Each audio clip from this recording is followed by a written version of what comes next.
ತೋಟದೇವರ ಅಭಿನಂದನಾ ಗ್ರಂಥ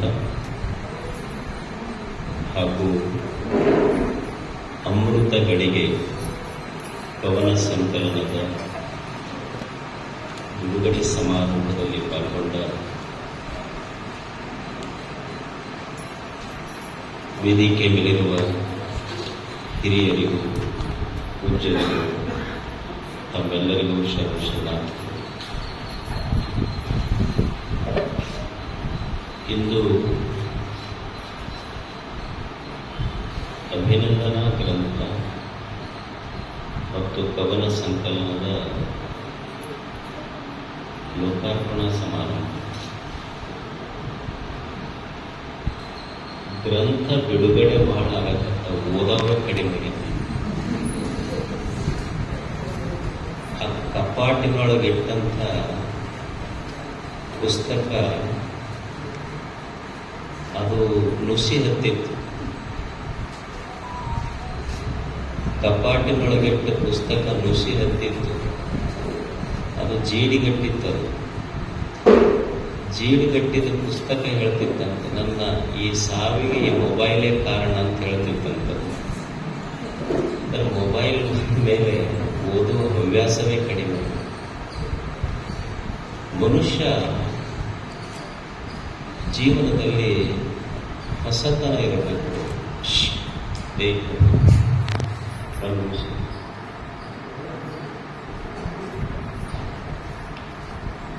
ಮನುಷ್ಯ ಜೀವನದಲ್ಲಿ ಹೊಸತನ ಇರಬೇಕು ಅಂದರೆ ಸತತ ಅಧ್ಯಯನಶೀಲನಾಗಿರಬೇಕು. ಈ ದೇಶದ ಒಬ್ಬ ದಾರ್ಶನಿಕ ಒಂದು ಸುಂದರವಾದ ಮಾತು,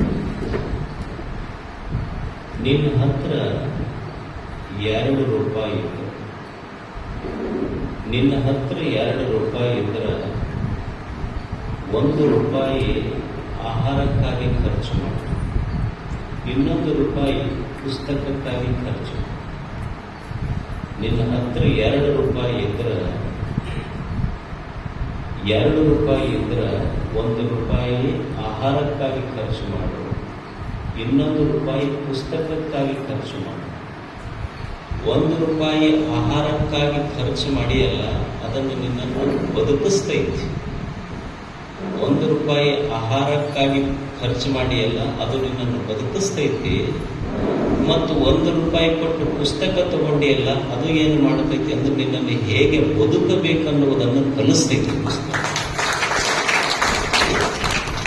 ಬದುಕುವುದು ಮುಖ್ಯ ಐತಿ. ಒಬ್ಬ ಜ್ಞಾನಿ, ಒಬ್ಬ ಶರಣ, ಒಬ್ಬ ಸಂತ, ಒಬ್ಬ ಜ್ಞಾನಿಯ ಮಾತುಗಳು ನಮ್ಮ ಹೃದಯದ ಅಂತರಂಗವನ್ನು ಬೆಳಗುತ್ತವೆ. ಮಾತು ಸಣ್ಣದಿರಲಿ, ಹೇಳೋರು ಸಣ್ಣವರಿರಲಿ, ಮಾತು ಸಣ್ಣದಿರಲಿ, ಆದರೆ ಅದರ ಪರಿಣಾಮ ಬಹಳ ದೊಡ್ಡದಿರ್ತೈತಿ. ಸುಮ್ಮನೆ ಒಂದು ಪೇಪರ್, ಯಾವಾಗ ಒಂದು ಘಟನೆ ನಡೆದಿತ್ತು. ಒಮ್ಮೆ ಒಂದು ಪೇಪರ್ನೊಳಗೆ ಒಂದು ಸಣ್ಣ ಮಾತು ಬಂದಿತ್ತು. ಏನು ಬಂದಿತ್ತು ಅಂದ್ರೆ, ಒಂದು ಸಣ್ಣ ಲೈನ್, ಬಹಳ ದೊಡ್ಡದಲ್ಲ. ತನ್ನತ್ತ ಕಲ್ಲೆಸೆದವರಿಗೂ ಸಹಿತ ಮರವು 2 ಸಿಹಿಯಾದ ಹಣ್ಣು ಕೊಡುವುದು. ತನಗೆ ಕಲ್ಲು ತಗೊಂಡು ಹೋಗದವರಿಗೂ ಸಹಿತ ಮರ 2 ಸಿಹಿಯಾದ ಹಣ್ಣು ಕೊಡುತ್ತದೆ. ತಿಳುವಳಿಕಿಲ್ಲದ ಮರ ಕೊಡತೈತಿ ಅಂದ ಮೇಲೆ ಮನುಷ್ಯ ಯಾಕೆ ತೆರೆಗೆಟ್ಟು ಹೋಗಬೇಕು? ಮಾತುಗಳು ಅಷ್ಟು ದೊಡ್ಡ, ಅದರ ಪರಿಣಾಮ ಬಹಳ ದೊಡ್ಡ. ಅದು ಸಣ್ಣವರು ಹೇಳ್ತಾರೋ ದೊಡ್ಡವರು ಹೇಳ್ತಾರೋ ಬಹಳ ದೊಡ್ಡದಲ್ಲ. ಮಾತಿನ ಶಕ್ತಿ ಬಹಳ ದೊಡ್ಡದು. ಈಗ ಅಪ್ಪ ಕುಡಿದು ಮನೆಗೆ ಬರ್ತಿರ್ತಾನೆ. ಕುಡಿದು ಬಂದಾಗ ಸಣ್ಣ ಮಗು ಇರ್ತಿರ್ತಾರೆ, ಅಪ್ಪಗೆ ಹೇಳ್ತಿರ್ತಾವೆ, ಅಪ್ಪ ಕುಡಿಬೇಡ ನೀನು, ಕುಡಿದು ಮನೆಗೆ ಬರಕ್ಕೆ ಹೋಗ್ಬೇಡ ನೀನು ಅಂತ ಸಣ್ಣ ಮಕ್ಕಳಿಗೆ ಹೇಳ್ತಿರ್ತಾವೆ. ಅಪ್ಪ ಏನಾಗ್ತಿರ್ತಾನೆ ಮನ್ಯಾಗ, ಇಟ್ಟದಿ ಚೋಟದಿ ನನಗೆ ಹೇಳ್ತೇನೆ ಅನ್ನೋದಿಲ್ಲ. ಇಟ್ಟದಿ ಚೋಟದಿ ಇಟ್ಟದಿ ನನಗೆ ಹೇಳ್ತೇನೆ ನೀನು. ಈಗ ಮನ್ಯಾಗ ದೀಪ ಇಟ್ಟಿರ್ತಿತ್ತು, ಇಟ್ಟ ಇರ್ತೈತಿ, ಆದರೆ ಮನೆ ಬೆಳೆದಿರ್ತೈತಿ. ಮಕ್ಕಳು ಇಷ್ಟ ಇರ್ಬೋದು, ಅದರ ಮಾತು ಮನಸ್ಸು ಮನೆ ಬೆಳಗುವಂಥದ್ದು. ಬಾಲಾದಪಿ ಸುಭಾಷಿತಂ ಗ್ರಾಹ್ಯಂ, ಯಾರ ಹೇಳಿ ಚಲೋ ಮಾತುಗಳು ಕೇಳಿದ್ರು ಅಂದ್ರೆ ಇಂಥ ಜ್ಞಾನದ ಸಂಪತ್ತನ್ನು ನಮಗೆ ಹರಿದು ಬಂದಿದ್ದ ಪುಸ್ತಕಗಳಿಂದ ಅದು ಜ್ಞಾನದ ಬಣ್ಣ. ಇವತ್ತು ಒಂದು ದೇಶದ ಆರ್ಥಿಕತೆ ಇರಲಿ, ರಾಜಕೀಯ ದೂರದೃಷ್ಟಿ ಇರಲಿ, ವಿಜ್ಞಾನ ತಂತ್ರಜ್ಞಾನಗಳಿರಲಿ, ಒಂದು ದೇಶದ ಅಭಿವೃದ್ಧಿ ಇರಲಿ, ವ್ಯಕ್ತಿಯ ಅಭಿವೃದ್ಧಿ ಇರಲಿ, ಇದು ಎಲ್ಲವೂ ಎಲ್ಲಿ ಕಾಣುತ್ತಿತ್ತು? ಪುಸ್ತಕಗಳಲ್ಲಿ ಕಾಣುತ್ತೆ. ಅದಕ್ಕೂ ಮನುಷ್ಯನಿಗೆ ಪುಸ್ತಕಗಳ ಅವಶ್ಯ ಅಷ್ಟು. ಅವು ಏನು ಅಂದ್ರೆ ಓದಿದ್ರೆ ಗೊತ್ತಾಗುತ್ತಾ, ಓದೋರಿಗೆ ಗೊತ್ತಾಗುತ್ತೆ, ಇಲ್ಲಾಂದ್ರೆ ಎಷ್ಟು ಹೇಳಿದ್ರೆ ಏನಿಲ್ಲ. ಸದಾ ಪುಸ್ತಕಗಳು ಅವಾಗ ನೋಡ್ರಿ, ಹಿಂದಕ್ಕೆಲ್ಲ ಮನ್ಯಾಗ ಏನಿರ್ತಿತ್ತು ಅಂದ್ರೆ ಒಂದು ಕಪಾಟಿತ್ತು ಅಂದ್ರೆ ಅದರ ಬರೀ ಪುಸ್ತಕಗಳು ಕಾಣುತ್ತೆ. ಈಗ ಏನಿರ್ತೈತಿ ಹೇಳಿ? ಏನೂ ಇರುವುದಿಲ್ಲ. ಅದೇ ಒಂದು ಹೋದ ಕೂಡಲೇ ಒಂದು ಟಿವಿ ಹಾಲ, ಟಿವಿ ಮೇಲೆ ಅವ್ರ ಮನೆಯವ್ರದ್ದು ಒಂದು ಫೋಟೋ, ಇಷ್ಟು ಬಿಟ್ಟರೆ ಏನಿರ್ತೈತಿ? ಅಷ್ಟ ಒಂದು ಜಗತ್ತು ನಮ್ದೊಂದು 30-40 ಸೈಟ್, ಅದೊಂದು ಫೋಟೋ, ಅವೇ ಎರಡು ಮಾತು. ಇಷ್ಟರಲ್ಲ ಜಗತ್ತು ಮುಗಿದ ನಮ್ಮ ಪುಸ್ತಕ ನಮಗೆ ಕಾಣದ ಪ್ರಪಂಚವನ್ನು ತೋರಿಸ್ತದೆ. ಎಷ್ಟು ಜನ ಜ್ಞಾನಿಗಳು, ಋಷಿಗಳು, ಸಂತರು, ಶರಣರು ಈ ಜಗತ್ತಿಗೆ ಜ್ಞಾನವನ್ನು ಹಂಚಬೇಕಂತ ತಮ್ಮ ಜೀವನದ ಆಯುಷ್ಯವನ್ನೇ ಸಾಹಿತ್ಯ ರಚನೆಗಾಗಿ ಮುಡುಪಾಗಿಟ್ಟರು. ನಾಗೇಶ ಪಂಥ ಅಂತ ಒಬ್ಬ ವೈಯಾಕರಣಿ ಇದ್ದ.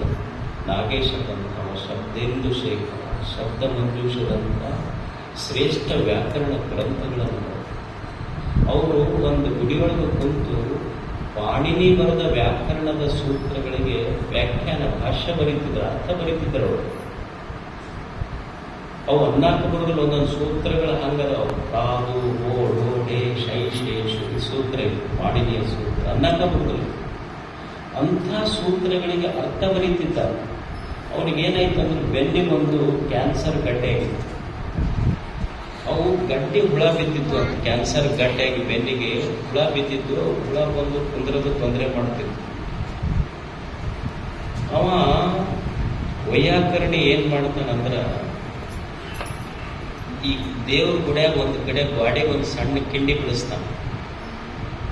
ಕಿಂಡಿ ಬಿಟ್ಟು ಬೆನ್ನ ಆ ಕಿಂಡಿಗಿಟ್ಟು ಎಲ್ಲಿ ಗಡ್ಡೆ ಆಗಿತ್ತಲ್ಲ ಆ ಕಿಂಡಿಗಿಟ್ಟು ಸೂತ್ರಗಳನ್ನು ಬಿಡಿಸ್ತಿರ್ತಾನೆ. ಅವಾಗ ಇದನ್ನು ಸುದ್ದಿ ಮಹಾರಾಷ್ಟ್ರದ ರಾಜ ಪೇಶ್ವೆ ಬಂದಂತ, ಅಲ್ಲ ನೀವು ಇಷ್ಟು ನಿಮಗೆ ಕ್ಯಾನ್ಸರ್ ಗಡ್ಡೆ ಆದರೂ ಸಹಿತ ಈ ದೇಶದ ಸಾಹಿತ್ಯ ಉಳಿಬೇಕು, ಸಂಸ್ಕೃತಿ ಸಂಸ್ಕಾರ ಉಳಿಬೇಕಂತ ಕ್ಯಾನ್ಸರ್ ಗಟ್ಟಿಯಾದರೂ ಅದನ್ನು ಕಿಟಕಿಗಿಟ್ಟು ಹುಳ ಬಂದರೂ ಹೊರಗಿಂದ ತಿಂದು ಹೋಗ್ಲಿ, ಹೊರಗೆ ಡಿಸ್ಟರ್ಬ್ ಆಗಬಾರ್ದು. ಅವಾಗ ಅದನ್ನು ಬರ್ಕೊಂತ ಕುಂತಿದ್ದಲ್ಲ ಅವ ರಾಜ ಬಂದು ಹೇಳಿದ, ಇಷ್ಟು ದೊಡ್ಡ ತ್ಯಾಗ ಈ ಸಾಹಿತ್ಯ ಕೃಷಿಗಾಗಿ ನೀವು ಮಾಡಿರಿ, ನನ್ನ ಕಡೆಯಿಂದ ನಿಮಗೇನು ಸಹಾಯ ಆಗಬೇಕು ಹೇಳಿ, ಬಾ ಬಂದಿ ಎಲ್ಲ ಕೊಂದು ಒಂದು ಸೂತ್ರ ಮುಂದೆ ನಾನು ಇದು ಒಂದು ಸೂತ್ರ ಅರ್ಥ ಬಂದು ಹೇಳೋಯ್ತು ಸಾಕು. ಅಕಸ್ಮಾತ್ ನಮಗೇನಾರ ಬಂದು ಕೇಳಿದ್ರ ನಮಗೊಂದು ಯಾವಾಗರ ಕೊಟ್ಟು ಹೋಗಂತ ಬಂದಿರ್ತಿದ್ವಿ ಅಂದ್ರೆ ಅವರು ತಮ್ಮನ್ನು ತಾವು ತಮ್ಮ ಜೀವನವನ್ನೇ ಸಮರ್ಪಣೆಯಾಗಿಟ್ಟುಕೊಂಡು ಈ ವಿಶ್ವಕ್ಕೆ ಸಾಹಿತ್ಯ ಕೊಟ್ಟ ಸಾವಿರಾರು ಋಷಿಗಳು, ಸಾವಿರಾರು ಸಾಹಿತ್ಯಗಳು, ಸಾವಿರಾರು ಕವಿಗಳು, ಅವರಿಂದ ಈ ಜಗತ್ತು ಶ್ರೀಮಂತ. ದುಡ್ಡಿನಿಂದ ಜಗತ್ತು ಶ್ರೀಮಂತ ಆಗುವುದಿಲ್ಲ.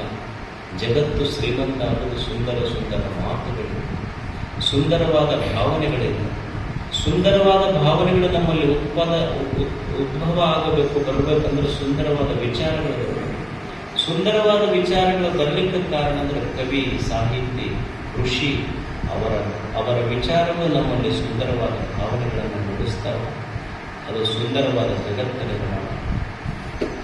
ಇದಕ್ಕಾಗಿಯೇ ನಮ್ಮ ಹಿರಿಯರು ಏನು ಹೇಳಿದ್ರು ಅಂದ್ರೆ, ಕರಿಯ ನಿತ್ತಡೆ ಬಲ್ಲೆ, ಸಿರಿಯ ನಿತ್ತಡೆ ಬಲ್ಲೆ, ಹಿರಿದಪ್ಪ ರಾಜ್ಯವ ನಿತ್ತಡೆ ಬಲ್ಲೆ. ನನಗೆ ಸಂಪತ್ತು ಕೊಟ್ಟರು ಬೇಡ, ಪ್ರಶಸ್ತಿ ಕೀರ್ತಿಗಳು ಬೇಡ, ಹಿರಿದಪ್ಪ ರಾಜ್ಯವನಿತ್ತಡೆ ಒಲ್ಲೆ. ನಿನ್ನ ಯಾವಾಗಾರ ಒಂದು ನಿಗಮಕ್ಕೆ ಅಧ್ಯಕ್ಷ ಮಾಡ್ತೀನಿ, ಒಂದು ಡಿಪಾರ್ಟ್ಮೆಂಟಿಗೆ ಮಿನಿಸ್ಟರ್ ಮಾಡ್ತೀನಿ ಅಂದ್ರೂ ಬೇಡ, ನಿಮ್ಮ ಶರಣರ ಸೂರು ನುಡಿಯ ಒಂದರಗಳಿಗೆ ಇರ್ತಾರೆ. ಅಂದ್ರೆ ಈ ದೇಶದ ಅನುಭಾವಿಗಳು, ಋಷಿಗಳು, ಸಾಹಿತ್ಯ ದಿಗ್ಗಜರದರಲ್ಲ, ಅವರ ಅನುಭವದ ಮೂಷೆಯಿಂದ ಬಂದ ಎರಡು ಮಾತ ನನಗೆ ಸಿಕ್ಕು ಅಂದ್ರೆ ದೇವರೇ ನೀನು ಬೇಡ ಹೋಗಾದ್ರ ಮಾತಿನ ಮುಂದ ಅಂತ ಹೇಳ್ತಾನೆ. ದೇವ ನಿಮ್ಮ ನಿತ್ಯ ಕಾಣ, ದೇವರು ಬೇಡ, ಅದಕ್ಕೆ ಮನುಷ್ಯ ಈ ಜಗತ್ತಿಗೆ ಬರ ಇರುವುದು ಒಳ್ಳೆಯ ಮಾತುಗಳ ತರ. ಅಂಥ ಒಳ್ಳೆಯ ಮಾತುಗಳು ಸಿಗುವುದು ಇಂಥ ಜ್ಞಾನಿಗಳು, ಕವಿಗಳು. ಅವರು ಒಂದು ಹೊಸ ಜಗತ್ತನ್ನೇ ಅಪಾರೇ ಕಾವ್ಯ ಸಂಸಾರ ಕವಿರೇಕ ಪ್ರಜಾಪತಿ. ಅವನು ಬ್ರಹ್ಮ ಇದ್ದಂಗ, ಬ್ರಹ್ಮ ಜಗತ್ತನ್ನು ಸೃಷ್ಟಿ ಮಾಡಿದ್ರೆ ಕವಿ ತನ್ನ ಕಲ್ಪನೆಯಿಂದ ಹೊಸ ಜಗತ್ತನ್ನೇ ಸೃಷ್ಟಿ ಮಾಡ್ತಾನೆ. ಅಂಥ ಕವಿಗಳ ಅಮೃತಗಳಿಗೆ ಮತ್ತು ಶಂಕರಯ್ಯನವರ ಅಭಿನಂದನಾ ಗ್ರಂಥ ಅಮೃತಗಳಿಗೆ ಲೋಕಾರ್ಪಣ.